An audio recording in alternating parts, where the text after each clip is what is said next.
कहानी का शीर्षक है बांसुरी। सनी, भाभी बाहर मेहमान आए हैं। मम्मी कब से आवाज लगा रही है, चाय तो दे आइए। और हाँ मेरी अच्छी भाभी, मेरे लिए एक सैंडविच और एक कॉफ़ी भी रेडी कर दीजिए फटाफट, मुझे अभी दोस्तों के साथ निकलना है। बांसुरी का देवर सनी सारी बात एक सांस में बोल गया। बांसुरी का जब से जन्म हुआ बेचारी बस सबकी खातिरदारी ही करती रही। जन्म के 3 साल बाद ही माँ घर के छोटे मोटे काम करवाने लगी। 8 साल की उम्र में तो वो चूल्हे पर खाना बनाने में महारत हासिल कर चुकी थी। माता पिता दोनों ही मजदूरी करते थे, सुबह ही काम पर निकल जाते। घर में छोटी 2 बहनें और एक 2 साल के भाई को बांसुरी ही संभालती। ऐसा प्रतीत होता मानो वही अपने भाई बहनों की माँ हो। बांसुरी को तो बीमार होने का हक ही नहीं था। बीमार होती तो माँ कह देती, पानी की पट्टी कर लेना, शाम को दिहाड़ी मिल गई तो दवाई ले आऊंगी। और वो दवाई लाने वाली शाम कभी नहीं आती। वो अपने भाई बहनों से बहुत प्यार करती थी। पास के सरकारी विद्यालय में सभी भाई बहन पढ़ने जाते। बांसुरी घर के कामों के साथ पढ़ाई में भी होशियार थी। किसी तरह घर परिवार के काम करते हुए सारी जिम्मेदारियों को बखूबी निभाते हुए वो हाई स्कूल में पहुंच गई। 16 बरस की बांसुरी दिल लगाकर पढ़ती।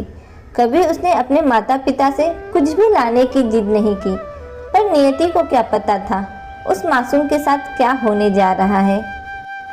उसके विद्यालय में 26 जनवरी का समारोह चल रहा था। आसपास के सभी लोग समारोह देखने आए थे। जिला अधिकारी महोदय ने बांसुरी को अच्छे नंबर लाने के लिए सम्मानित किया। भीड़ में किसी की पारखी नज़र बस बांसुरी को ही निहारे जा रही थी। वो पास के गांव के जमींदार थे, बहुत ही संपन्न और सज्जन आदमी थे। वो देख रहे थे कैसे बांसुरी अपने छोटे भाई बहनों को उस समारोह की भीड़ से बचा रही थी। छोटे भाई बहनों को कुछ खिला रही थी, शायद रोटी साग लाई थी कपड़े में बांधकर।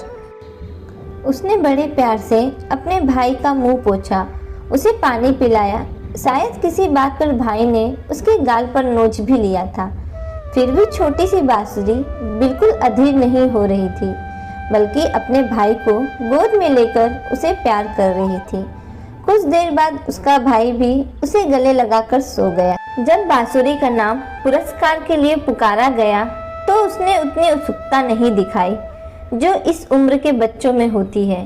पहले भाई को छोटी बहन की गोद में सुलाकर और उसे अपनी शॉल ओढ़ाकर सीने पर थपथपाकर मंच पर गई और उसकी आंखें पुरस्कार लेते हुए आंसुओं से भरी थी। उस जमींदार से रहा नहीं गया। उसने अपने बगल में बैठे काका, जिन्हें वो जानते थे, उनसे पूछा, ये इतनी समझदार और परिपक्व छात्रा कौन है काका? बगल वाला तो जैसे जवाब देने के लिए ही बैठा हो, मुंह से पान मसाला थूकते हुए बोला, का बताई माई बाप, ये छोरी हमारे गांव की ही है। बेचारी बहुत होशियार है। 2 छोटी बहनें और एक छोटा भाई की देखभाल अकेले ही करती आई है। बचपन से माँ बाप सवेरे ही निकल जाते हैं मजदूरी पे। घर के काम के साथ साथ पढ़ाई में भी बहुत होशियार है छोरी। बचपन से देखता आ रहा हूँ, कभी बच्ची सी तो लगी ही नहीं हमारी बांसुरी। बस माँ की तरह अपने भाई बहनों की सेवा में लगी रहती है। आ जाती है कभी कभी मेरी दुकान पर भी। काका, आटा चीनी दे देना, अम्मू शाम को आएगी तो पैसे दे जाऊंगी। मुझे भी तरस आ जाता है, 1 किलो की जगह बढ़ाकर ही देता हूँ सामान कि कल फिर आएगी लेने, 2 दिन का गुजारा तो हो ही जाए। इतना कहते कहते काका की आंखों से आंसू लुढ़क गए। जमींदार तो छोरी का नाम बांसुरी है, बड़ा ही प्यारा नाम है भी बहुत समझदार। काका, हाँ सेठ जी, मुझे तो बस यही चिंता खाए जाती है कहीं इसका बाप इसे मजदूरी के काम में ना लगा दे। मुझसे कह रहा था, अब बांसुरी बड़ी हो गई है, बहुत कर ली पढ़ाई लिखाई, अब हमारा हाथ बटाएगी। तब से सोच रहा हूँ, अभी तक तो चूल्हे चौके तक ही सीमित थी बांसुरी, अब मजदूरी भी करनी पड़ेगी बेचारी को छोटी सी उम्र में। इतना सुनकर जमींदार कुछ सोच में पड़ गया। सोचने लगा, पिछले साल ही उनकी पत्नी उन्हें छोड़कर परलोक सिधार गई। 3 छोटे छोटे बच्चे, एक 6 साल का, एक 5 साल का और एक 2 साल का, इनके सहारे छोड़ गई। कई नौकरानियां आया रख ली बच्चों की देखभाल के लिए, पर कोई बच्चों को ठीक से संभाल नहीं पाई। वो काका से बोले, क्यों न तुम बांसुरी के पिताजी से बात करो कि बांसुरी को मजदूरी पे ना भेजकर हमारे यहाँ काम पर भेज दे। घर का कोई काम नहीं करेगी, बस मेरे बच्चे को देखभाल कर लिया करेगी, जैसे अपने भाई बहनों का करती है। इस लड़की का ये मातृत्व रूप मन को भा गया। काका, माई बाप, बात तो आप सही कह रहे हैं, पर कहने के लिए क्षमा मांगता हूँ, पर छोटा मुंह बड़ी बात। क्यों ना आप हमारी बांसुरी बिटिया से ब्याह कर लो, बच्चों को माँ मिल जाएगी और आपको सहारा। आपकी सारी उम्मीदों पर खरा उतरेगी। हीरा है हमारी बांसुरी। जमींदार, आप ऐसा सोच भी कैसे सकते हैं? मैं तो सपने में भी नहीं सोच सकता ऐसा। वो मेरी बेटी की उम्र की है। काका, बात तो आप सही कह रहे हैं, पर इसका बाप कोई अच्छा रिश्ता तो खोज ना पाएगा। इसके लिए पता नहीं कहाँ कहाँ दर दर की ठोकरें खानी पड़ेगी बेचारी को। आप जानते नहीं, इसके माँ बाप की मजदूरी पर जाने के बाद गांव के भूखे भेड़िए कैसी कैसी नज़र इस पर रखते हैं। वो तो मेरी दुकान घर से लगी हुई है तो नज़र रखे रहता हूँ, कुछ अनर्थ ना हो जाए इसके साथ। सयानी जो हो गई है, मैं भी किस किस से बचाऊंगा इसे। आप सज्जन आदमी हैं, पूरा विश्वास है आप पर, रानी की तरह रखेंगे उसे। जमींदार, ठीक है, अगर आपको ये उचित लगता है तो बात कर लीजिए बांसुरी के पिताजी से। काका, ये हुई ना बात, वो कौन सा मना करने वाला है, उल्टा खुश ही होगा कि चलो एक मुसीबत टली।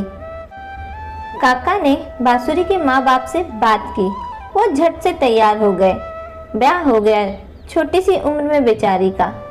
अपने भाई की याद में ससुराल में बहुत रोती बांसुरी। जमींदार से देखा नहीं गया। वो उसके भाई को भी अपने घर ले आए। बांसुरी ससुराल में सबका बहुत ख्याल रखती। जमींदार के बच्चों की तो वो जान बन गई थी। पूरे दिन बच्चों के पीछे भाग भाग कर बेचारी बहुत थक जाती।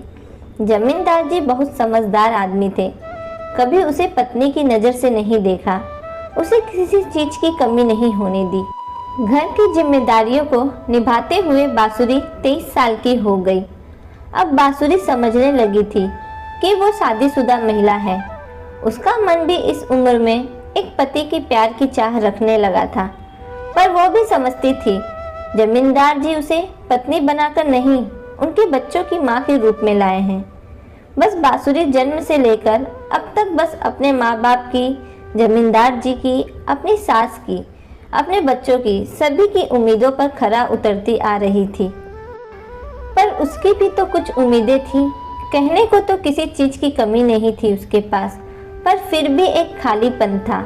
इस खालीपन को समझते हुए जमींदार जी ने उसका विवाह उसी के उम्र के एक सभ्य लड़के से कर दिया।